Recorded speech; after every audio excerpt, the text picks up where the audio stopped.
The lunch that was supposed to be ordinary for federal judge Serena Langford ended the moment a white sheriff walked into the restaurant and demanded she stand up for disturbing the peace. Nobody in that dining room knew that the black woman sitting quietly by the window held the authority to preside over the largest federal cases in the state. Sheriff Rylan Crowe did not wait for an explanation. He cuffed her right there in front of strangers holding forks mid-air, in front of a waiter frozen with a tray of untouched plates. Serena said nothing dramatic. She only looked at him and asked if he was certain he wanted to do this. Crowe laughed at the question. Moments later, the phone in his own office would ring, and the voice on the other end would say only one sentence: "Release her immediately." Serena Langford was a federal judge known less for her presence than for her precision. She was calm in a way that unsettled people who expected loudness from power, sharp in a way that made lawyers rewrite their arguments the night before appearing in her courtroom. She never wore her position like a costume. There was no entourage trailing her, no clerk carrying her bag, no announcement of her name before she entered a room. That afternoon, she wore a plain gray suit, nothing that signaled rank, and she sat alone at a small table near the window with a folder of case notes spread in front of her, working through a ruling she had been turning over in her mind since the morning session had ended. She liked this restaurant because nobody there cared who she was.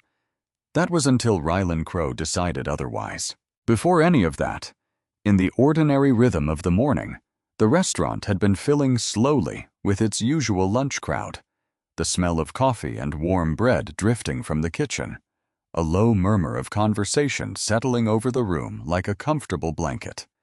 Serena had chosen the table by the window on purpose, the way she often did, because it let her watch the street while she worked, and because nobody there ever asked her questions about her job the way people did the moment they learned her title. For a while at least, she had simply been another woman having lunch, and that anonymity was worth more to her than most people would have guessed. Rylan Crowe was the sheriff of the county, a man whose reputation preceded him the way thunder precedes rain. People said he liked being seen more than he liked being right. He believed the badge on his chest was not just a symbol of duty, but a kind of permission, a signal that told him who deserved respect and who did not. And over the years, nobody had really challenged that belief because most people simply complied the moment he raised his voice. He had grown used to rooms going quiet when he walked in. He had grown used to being obeyed before he even finished a sentence. He had built his entire career on that particular kind of certainty, rising from deputy to sheriff faster than most of his peers, largely because he never hesitated, never second-guessed a call, never let a room think he might be wrong. People mistook that for strength for a long time. It had taken years for anyone to start noticing that it was something closer to carelessness wearing a uniform. And even those who noticed rarely said so out loud, because Crowe had a way of making disagreement feel like disrespect, and few people in the department wanted to test how far that feeling might carry him. His deputies had learned over time to let him take the calls he wanted, the ones that promised an easy display of authority, while they quietly absorbed the more complicated cases that required patience rather than presence. It was an arrangement that suited everyone until it did not. Until the afternoon, a routine complaint about a customer turned into something none of them could quietly absorb on his behalf. That afternoon, a call came through dispatch claiming a female customer was refusing to cooperate with restaurant staff, and Crowe did not ask for details before he decided the situation belonged to him personally rather than to any of his deputies. He liked calls like this one. They were simple, resolved quickly, the kind of thing that let him remind a room exactly who was in charge without much effort at all. He grabbed his hat off the hook by his office door and told dispatch he would handle it himself, the way he always did with anything that promised an easy show of authority. The truth was smaller and quieter than the call suggested. Serena had noticed an error on her bill, a charge that did not match what she had ordered, and she had simply asked the server to double-check it before she paid. There had been no raised voice, no argument. Nothing that resembled a disturbance of any kind. But Crow did not ask the server what actually happened. He did not ask Serena what she had said. He walked straight to her table, looked down at her, and told her to stand up. Serena set her pen down slowly and asked him for what reason. Crow's jaw tightened the way it did whenever someone answered him with a question instead of compliance, and something in his expression shifted from routine irritation into something closer to contempt. A few people nearby had already lifted their phones, filming quietly, the way people do when they sense something is about to go wrong and want proof of it later. An older man at the counter set down his coffee cup without drinking from it. A mother at a corner booth pulled her son a little closer, watching the exchange over his shoulder. The restaurant, which moments earlier had been full of the ordinary noise of forks against plates and low conversation, went thin and careful, the way a room goes quiet right before something breaks. Crow did not seem to notice any of it, or if he did, it did not slow him down. Serena did not resist. She did not raise her voice or reach for anything in her bag. She kept both hands visible on the table, folded one over the other, the posture of someone who had spent years telling other people exactly how to behave in front of an officer, and now found herself demonstrating it in front of one instead. She only asked him once more, evenly, whether he was certain he understood exactly who he was arresting. There was no threat in the question, no edge of superiority, only the flat clarity of someone offering a final chance to reconsider. Crow smiled at that, the kind of smile that comes from a man who has never once doubted his own authority, and he gave the order to cuff her. As the metal closed around her wrists, Serena looked directly at him and told him to remember exactly what he had just done, because she intended to remember it too, down to the second. Crow walked her out through the front of the restaurant while the room murmured behind them. And somewhere near the door, a stranger said quietly that the woman did not seem to have done anything at all. Crow answered without turning around, saying that he knew exactly what he was doing. Serena did not argue with him on the sidewalk. Instead, she asked calmly and clearly for the reason behind the arrest, the legal basis for it, the names and badge numbers of the officers present, and whether the dashboard camera in his patrol vehicle was currently recording. Each question landed like a small stone dropped into still water, and Crow's irritation grew with every ripple because he was used to silence, not documentation.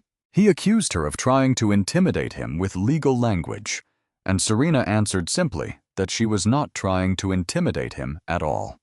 She said she was only remembering. That single word sat strangely in the air between them, and something about the stillness in her voice made even the officer standing beside Crow glance over at her twice. Crow pressed further, telling her that most people in her position knew better than to speak to him like that, and Serena only tilted her head slightly, as though his remark answered a question she had not asked out loud. She never once mentioned her title. She never said the word judge. This was the detail that would later make everyone who watched the footage lean forward, wondering why a woman being wrongfully arrested showed no fear, no anger, no desperation. Only the quiet patience of someone who had already seen how this story would end. The walk from the restaurant door to the patrol car felt longer than it should have. A young couple on the sidewalk stopped to stare, and one of them raised a phone as well, catching the moment. Crow opened the rear door and guided Serena inside with a hand on her shoulder that was firmer than it needed to be. Serena lowered herself into the seat without complaint. the folder of case notes left behind on the table, still open to the page she had been reading before any of this began. Somewhere behind her, the waiter stood frozen near the register, unsure whether to apologize to her or to explain himself to Crow, uncertain which of them actually deserved the explanation. At the station, a young officer named Mira Solis took the intake paperwork, and something about the calm in Serena's eyes did not sit right with her from the very first glance. She asked Crow whether they had verified the woman's identity yet. Crow told her it was not necessary. Mira looked toward Serena, half expecting some kind of protest, but instead, Serena only told her that she should verify it anyway. Crow, annoyed at being questioned twice within a short time, ordered Serena moved into a holding room, and as the heavy door swung shut behind her, Serena glanced at her watch and murmured to herself that they would be calling soon. Inside the holding room, Serena sat with her hands folded, showing nothing that resembled panic. She did not cry. She did not pound on the door or demand release. She asked for a pen and a sheet of paper, and when Mira brought them to her, Serena began writing with the steady hand of someone documenting a case rather than surviving one. She wrote down the exact time of the arrest, the location, the names of the officers involved, the patrol vehicle's plate number, the names of witnesses who had been present, whether cameras were active, and the precise words Crow had used. Mira watched her through the small window in the door, and doubt began to spread through her chest like cold water. Crow came in a short while later, trying to reassert control the way he always did, asking Serena whether she thought she was somehow special. Serena answered simply that she did not. He pressed further, asking why she seemed so unbothered despite being locked in a room, and Serena looked up at him with an expression that held no anger at all, only certainty, and told him it was because she already knew how this would end. Crow laughed the way a man laughs when he has not yet understood the situation he is standing inside of, and he walked out, still believing he held every advantage in the room. He returned once more before the hour was over, this time with less patience in his voice, telling her that cooperation would go a long way if she wanted this handled quickly. Serena set her pen down and looked at him without blinking, asking whether cooperation meant answering his questions honestly, because she had already done exactly that from the moment he approached her table. Crow did not have an answer for that. He stood in the doorway a moment longer than necessary, as though waiting for her to flinch, and when she did not, he left again, the door closing with a little more force than before.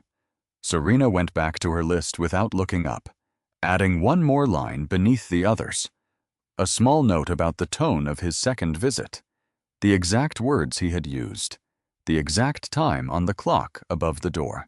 Meanwhile, Mira had gone to her desk and typed Serena's full name into the county system, but the results came back incomplete, blocked by clearance restrictions belonging to a federal database she did not have access to. She tried again, adjusting the spelling, thinking perhaps she had mistyped something, but the same restricted notice appeared a second time, a small red flag beside a name that should have returned an ordinary record if this were truly an ordinary arrest. A knot of unease tightened in her stomach, and she picked up her phone and called a friend who worked in the county legal office, someone who might recognize the name faster than any database could confirm it. The line went silent the moment she said Serena Langford aloud, and her friend's voice came back low and urgent, warning her not to touch that file. Mira asked why, confused, and the voice on the other end asked whether she meant Judge Langford. Mira felt the floor tilt slightly beneath her. Her friend went on quickly and quietly explaining that Serena Langford had presided over 3 of the largest federal cases the district had seen in a decade, that attorneys spoke of her courtroom the way soldiers spoke of a particularly disciplined commanding officer, and that whatever had happened needed to be undone before anyone with real authority found out how it had been handled. Mira thanked her friend and set the phone down with a hand that was not entirely steady. She turned to look back toward the holding room where Serena sat reading a folded newspaper someone had left on the table, as composed as if she were waiting for a delayed flight rather than sitting inside a county jail. It was that composure more than anything her friend had said on the phone that convinced Mira she had stumbled into something far larger than a simple mistake. A woman who had truly been arrested for nothing did not sit that still. She either raged against the injustice of it or crumbled under the weight of it. Serena did neither. She simply waited, the way a person waits for water to boil, certain of the outcome, and unbothered by the time it took to arrive. Mira ran down the hallway to Crow's office and told him they needed to stop everything immediately. Crow, still convinced he was in control, reminded her that he was the sheriff, as if the title alone settled the matter. Mira told him plainly that the woman he was holding was federal judge Serena Langford. Crow let out a short laugh, assuming this was some kind of exaggeration meant to rattle him, and he continued laughing right up until the phone on his desk began to ring. He picked it up, expecting a routine call. Instead, a voice on the other end, flat and precise, identified itself as calling from the office of the clerk of the federal court, and Crow's expression slowly emptied of its earlier confidence. The caller asked him to confirm Serena Langford's current location, to confirm her physical condition, and to have county counsel present immediately. Crow asked almost involuntarily how serious this actually was, and the answer came back without hesitation. The sheriff was currently holding a sitting federal judge in custody.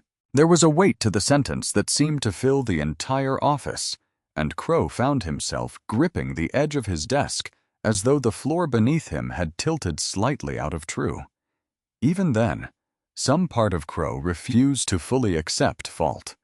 He asked whether he had the authority to arrest someone who had broken the law, and the caller confirmed that he did, before adding after a brief pause that he did not have the authority to ignore the procedures he had just bypassed entirely. The caller went on, listing them almost gently, the way a teacher lists a student's mistakes rather than a prosecutor lists a defendant's crimes. No identification had been requested before the arrest. No verification had been attempted, despite an officer specifically raising the question, and the written report filed afterward did not match what the restaurant's own cameras would later show. Crow said nothing. There was nothing left to say that would not sound like an excuse. Outside the station window, a black sedan pulled to the curb, and a group of federal attorneys stepped out onto the pavement, moving with the unhurried efficiency of people who had done this exact walk many times before.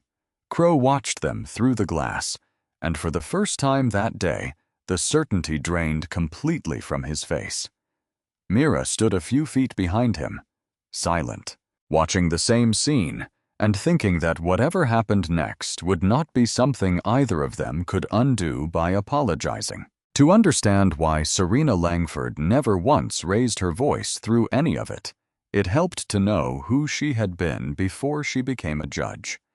She had spent years as a public defender long before she ever wore the robe, representing people who had no money for private counsel and no understanding of the systems working against them. She had watched case after case how differently people were treated, depending on whether they knew the law or feared it, how a badge or a title could tilt a room before a single fact was even presented.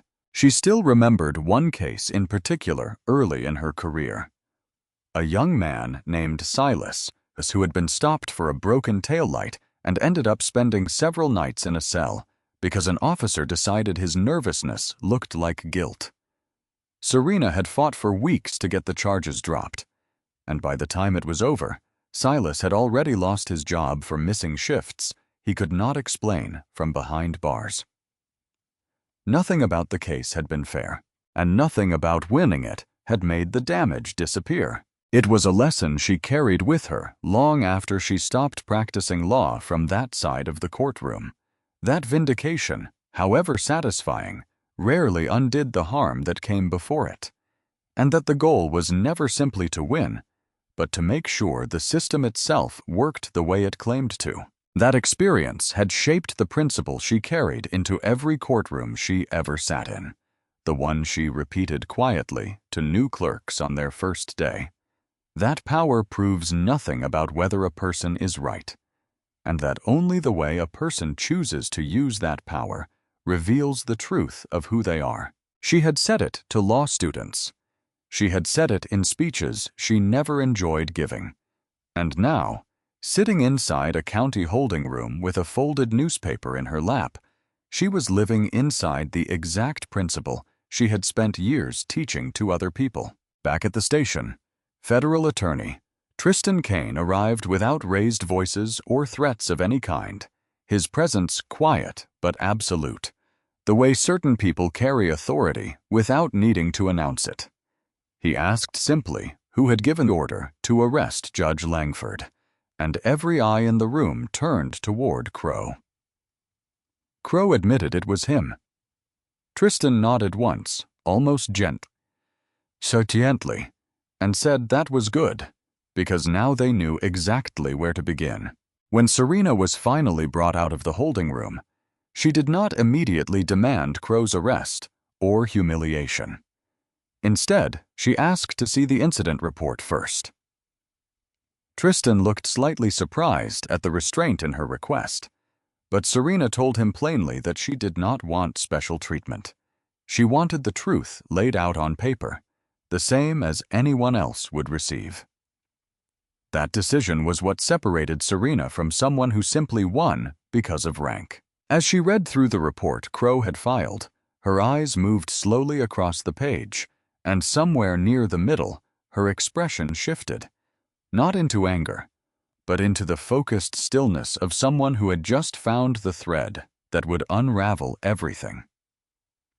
The report claimed that Serena had exhibited disorderly conduct, had refused to provide identification, had resisted the officers, and had behaved in a threatening manner toward Crow and his staff. Every line was a careful distortion written to justify what had already happened, rather than to describe what actually had. Serena read each sentence twice, her expression unreadable. And when she finally looked up at Tristan, she told him this was no longer simply a case of rudiment. A poor judgment could be explained away. A written record, built entirely out of things that never happened, could not. But the restaurant's security footage told an entirely different story. It showed Serena remaining seated calmly, answering every question asked of her, never once raising her voice or her hands, never once threatening anyone in the room. The camera angle even captured the exact moment Crow's hand tightened on her shoulder as he guided her toward the door, a detail his report had conveniently omitted. A restaurant employee named Lila Boone came forward without being asked twice, saying she had recorded the entire incident on her phone the moment she sensed something was wrong, because something about the way Crow had approached the table had struck her as excessive from the very beginning. Lila handed her phone over without hesitation, saying she had been waiting all afternoon for someone official to ask her about it. She explained that she had worked at the restaurant for years and had seen plenty of difficult customers in that time, enough to recognize the difference between someone causing a scene and someone simply asking a reasonable question about a bill. What she had witnessed that afternoon, she said, had never once looked like the first thing, no matter how the official report tried to describe it. When Tristan asked whether she was prepared to say all of that formally on the record, Lila did not hesitate before agreeing. Tristan Kane had worked federal cases for years, long enough to develop a quiet patience of his own, one that matched Serena's almost exactly, which was perhaps why the two of them worked so well together in the hours that followed. He set up a small office in a spare room at the station, laying the restaurant footage, the station's internal recordings, and Crow's written report side by side across a single table, treating the investigation the way a surgeon treats an operation, methodical and unhurried, refusing to let anger dictate the pace. He reviewed the footage carefully, and one moment stood out sharply from the rest. In the recording, Crow could be heard asking Serena whether she thought she could speak to him that way, his voice edged with irritation rather than authority, and Serena's response was measured and plain, that she was only asking for a reason. It was a small exchange, but it captured everything the written report had tried to erase. Tristan played it several times before he finally leaned back in his chair and said quietly that this was the kind of evidence that made a case simple, not because the facts were complicated, but because the contradiction between the report and the footage was so plain that no lawyer, however skilled, could talk their way around it. Mira, working alongside Tristan now rather than beside Crow, discovered that the station's internal cameras had also captured the entire interrogation room conversation, which meant Crow would have no room left to reshape the story in his own favor a second time. She brought the footage to Tristan quietly, without telling anyone else in the department first, aware that doing so was the only way to keep it from disappearing. The way certain inconvenient recordings sometimes did in departments, more interested in protecting their own than in protecting the truth. But buried inside that same footage was something none of them had expected. Moments before, Crow gave the order to arrest Serena at the restaurant. His phone had rung, and the call had come from a name that meant nothing to Mira, but meant a great deal to Serena the instant she saw it written down. The number belonged to a man named Corbin Voss, a local businessman with deep ties to several elected officials across the county, a man whose name did not belong anywhere near a routine call about a disruptive customer. Serena stared at that name for a long moment before speaking, and when she finally did, her voice carried none of the surprise the others in the room expected. She said quietly that this had not been a coincidence at all. Corbin Voss owned one of the largest construction firms in the region, and Serena had some time earlier signed a ruling connected directly to his company, a ruling that had opened a massive investigation into a project worth hundreds of millions of dollars. A development meant to reshape an entire stretch of riverfront property, using contracts that skirted the edges of federal oversight. Corbin had tried in the months that followed to pressure her privately through indirect channels, sending intermediaries with vague offers dressed up as courtesy, hoping to soften the outcome before it became public. Every attempt had failed against her refusal to bend, and each failure had apparently only sharpened his determination rather than ending it. What none of them yet understood was how deeply Crow had actually been involved, or whether he had simply been a tool someone else had picked up and used without his full knowledge. Tristan raised the question carefully during a private conversation with Serena later that evening, asking whether she believed Crow had known exactly who she was when he gave the order. Serena considered it for a long moment before answering that she doubted it. Men like Crow did not usually plan things that carefully. They simply reacted loudly and without hesitation to whatever authority handed them. And that instinct, more than any grand conspiracy, was often the easiest thing in the world for someone like Corbin to exploit. As it turned out, Crow had not known the entire plan. All he had received was a brief call describing a woman causing trouble at a restaurant, along with an instruction to handle her personally and quickly. To Crow, it had sounded like nothing more than an ordinary favor, the kind of call he received often enough from people with influence in the county. He had no idea that Corbin knew precisely who Serena Langford was, or precisely what she represented to his company's future. Serena, for her part, did not rush toward accusations. She asked instead who could have known she would be eating at that particular restaurant that particular afternoon. Tristan checked the court's internal scheduling records and found that almost nobody outside a small circle had access to that information, and one name inside that circle belonged to a court administrative employee named Dorian Pike. Serena understood immediately that her schedule may have been leaked from somewhere close, yet she still did not know who had actually betrayed her, and she refused to let anyone move too quickly. She told Tristan plainly not to arrest anyone yet.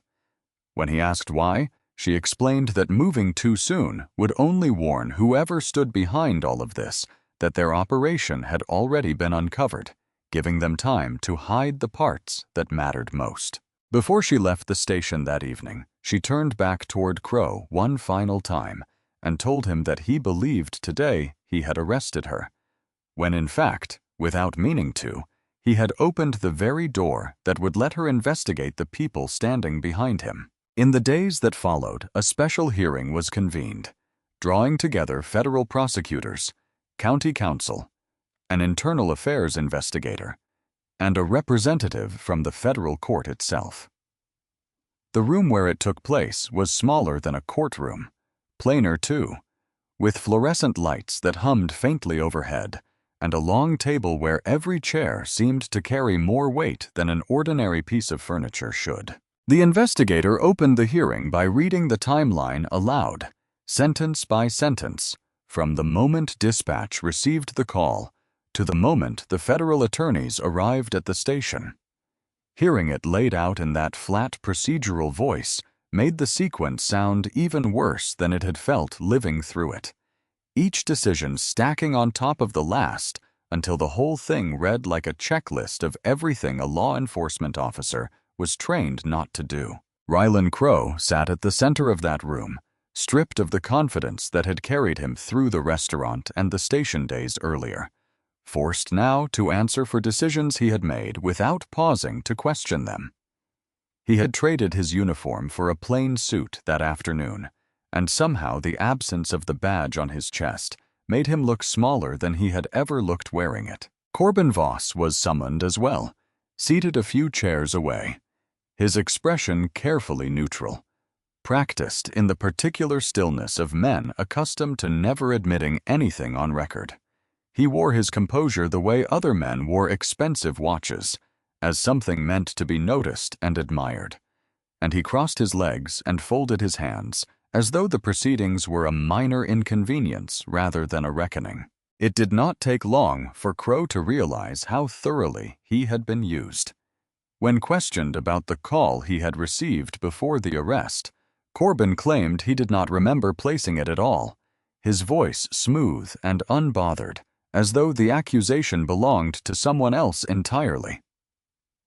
Crow turned toward him, something raw finally breaking through his composure, and said flatly that Corbin had called him personally. Corbin repeated almost lazily that he did not recall. Crow's voice rose slightly then, the first real crack in his self-control since the hearing began, insisting that Corbin knew exactly what he had said on that call, that he had used the word "a handle," that he had made it sound like nothing more than a routine complaint about a difficult customer. Corbin only shrugged, unbothered, the way a man shrugs when he has already decided the consequences of a lie are smaller than the consequences of the truth. It was Serena who ended the exchange, sliding a printed record of the phone call across the table without raising her voice at all, asking only whether it was his memory that had failed him or the record itself. The paper sat between them for a moment, untouched, and something in Corbin's expression finally shifted, the practiced neutrality thinning just enough to show what was underneath it. The room shifted the moment Mira Solis stepped forward with a copy of the internal footage she had preserved before anyone could quietly delete it. She had made the decision on her own to testify, knowing it would put her career at odds with the very department she worked inside of, knowing too that some of her colleagues would never quite forgive her for it. Mira had joined the department years earlier because she believed, in the earnest way that young officers often do, that the job was fundamentally about protecting people rather than controlling them. And the days since Crow's arrest of Serena had tested that belief more than anything else in her short career. She had thought more than once about staying quiet, about letting the federal investigators reach their own conclusions without her involvement. But every time she considered it, she thought of Serena sitting calmly behind that door, and the thought would not let her rest. Her voice shook slightly at first, then steadied as she spoke, the way a person's voice does when they realize the truth is easier to carry than the silence had been. She told the room plainly that she had asked Sheriff Crow whether they should verify Judge Langford's identity before proceeding, and that he had told her it was not necessary. She added almost as an afterthought that she had asked twice, and that both times his answer had been the same, delivered with the same flat certainty he used for everything. The silence that followed her statement was heavier than anything Crow's earlier excuses had managed to produce. Crow did not look at her. He stared instead at a spot on the table, as though trying to find some detail in the wood grain that might explain how a routine afternoon had brought him to this particular chair. Everyone in the room believed the situation had reached its conclusion, that the truth had finally surfaced in full, and justice would simply follow its natural course.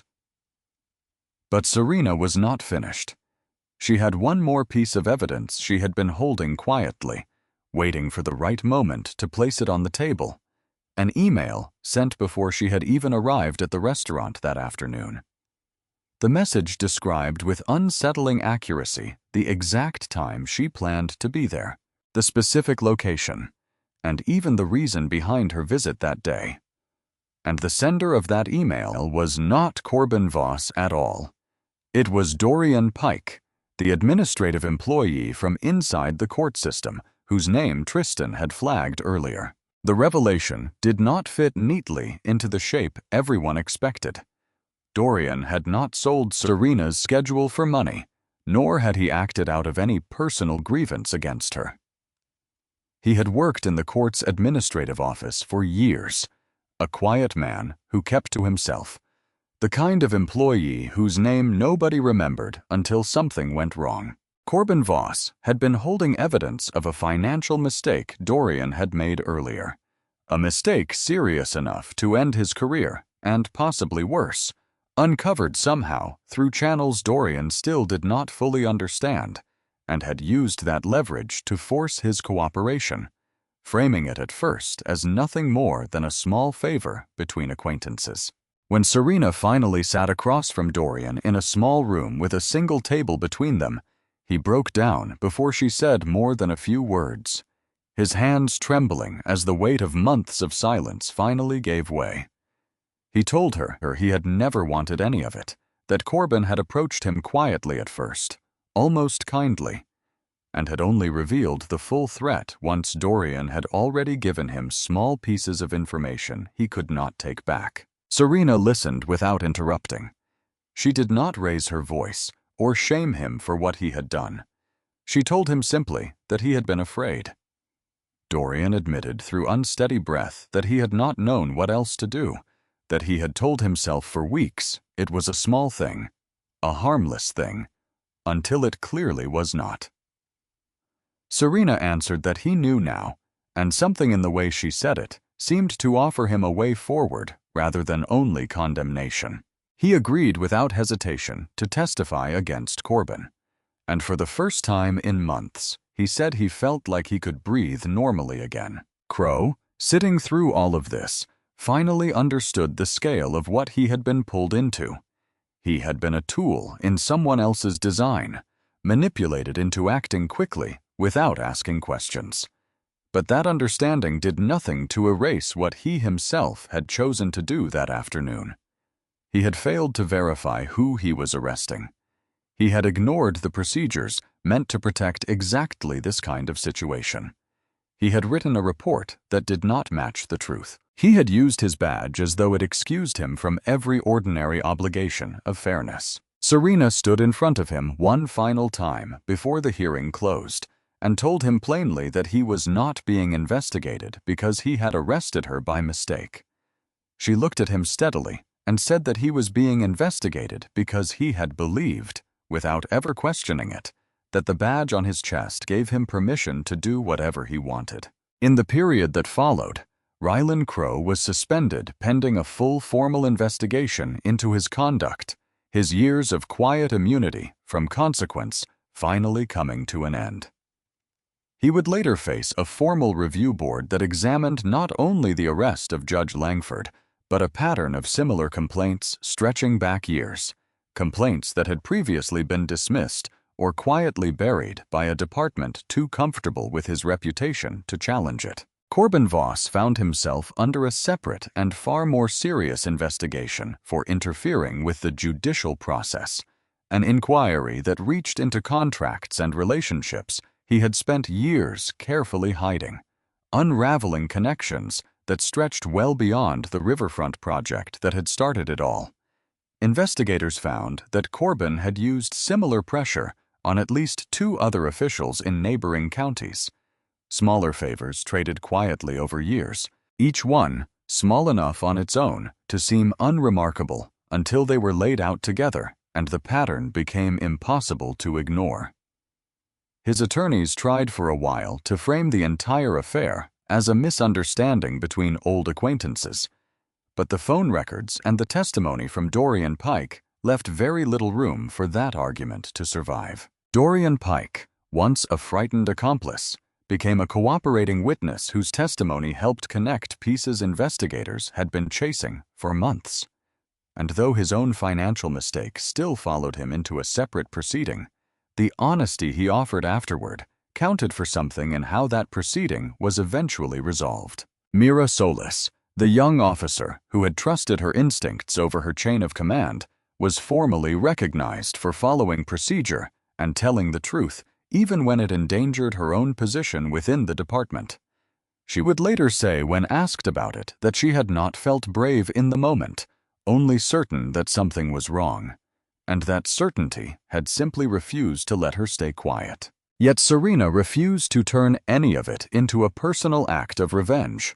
When reporters gathered outside the federal building weeks later, cameras lined up along the steps and microphones extended toward her before she had even finished descending the last few stairs. One of them asked her directly whether she wanted Sheriff Crowe to pay for the humiliation he had put her through in front of an entire restaurant. Serena paused only briefly before answering, her voice as calm as it had been the day the cuffs first closed around her wrists. She said she did not need him to pay for anything. After a short silence, she added that what she needed was for him to be held accountable, and that those two things were not the same, even though people often confused them. A second reporter asked whether she believed the case revealed something larger about how badges were sometimes used against people who looked like her. Serena considered the question carefully before answering, saying that she would rather the case be remembered for what it revealed about process than about any single person's character, because processes, unlike people, could actually be fixed. The distinction mattered to her more than any headline ever could, and it was the answer that appeared eventually in nearly every article written about the case afterward, quoted more often than anything else she said that day. On a quiet afternoon not long after, Serena returned to the same restaurant where everything had begun. The place looked exactly as it had before, the same worn wooden floors, the same soft clatter of dishes from the kitchen, nothing about it hinting at what had unfolded there weeks earlier. She asked to be seated at the same table by the window and ordered the meal she had never finished the first time. The waiter, recognizing her instantly, asked with careful hesitation whether she truly wanted the same seat as before, his voice carrying the particular awkwardness of someone unsure whether the memory should be mentioned at all. Serena smiled and told him that she did.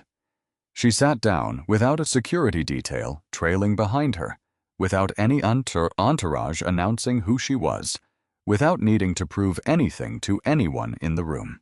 A few other diners glanced her way, some clearly recognizing her from the footage that had circulated in the weeks since, though none of them approached her table, and she seemed grateful for that small, ordinary privacy.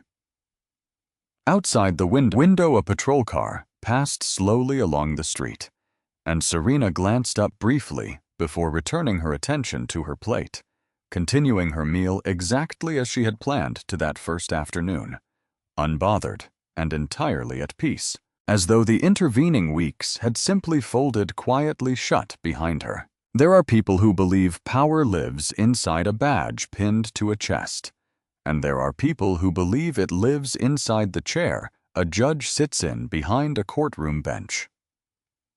Crow had believed the former for most of his career, certain that the weight of metal on his uniform excused him from the slower, more careful work of actually being right. Corbin had believed something closer to the second, convinced that enough money and enough patience could eventually bend any ruling in his favor. Both of them, in their own way, had been wrong about where power truly lived. Real power has never lived in either of those places. It lives in the choice a person makes when they understand exactly what they are capable of doing and decide, without needing applause or witnesses, to do the right thing anyway. It lives in a young officer choosing to question her superior rather than simply obey him. It lives in a frightened employee finally telling the truth even after months of silence. It lives in a judge who could have used every ounce of her authority to humiliate the man who humiliated her and chose instead to ask only for accountability. That was the choice Serena Langford had made in the restaurant, in the holding room, in the hearing, and in every quiet moment in between. And it was the choice that mattered far more than the title she carried. In the months that followed, the case would be cited in training sessions for new officers across the state, not as a story about a single sheriff's bad judgment, but as a lesson in what happens when procedure is treated as optional rather than essential. Mira herself was eventually asked to speak to a group of recruits about what she had witnessed, and she found herself repeating, almost without meaning to, the same quiet principle Serena had lived by throughout the entire ordeal. That the badge did not grant permission to skip the steps meant to protect the very people it was supposed to serve. The recruits listened carefully, the way people listen when a story has already proven itself true. The story ended not with a courtroom eruption or a dramatic sentencing, but with a single image, quiet and deliberate. Serena sat at her desk that evening, closing a case folder and setting it down in front of her. On its cover, printed in plain government type, were the words that would define the months to come: United States of America versus Corbin Voss. She looked at it for a long moment, then turned off her desk lamp, leaving the room in a stillness that felt for the first time in weeks entirely her own.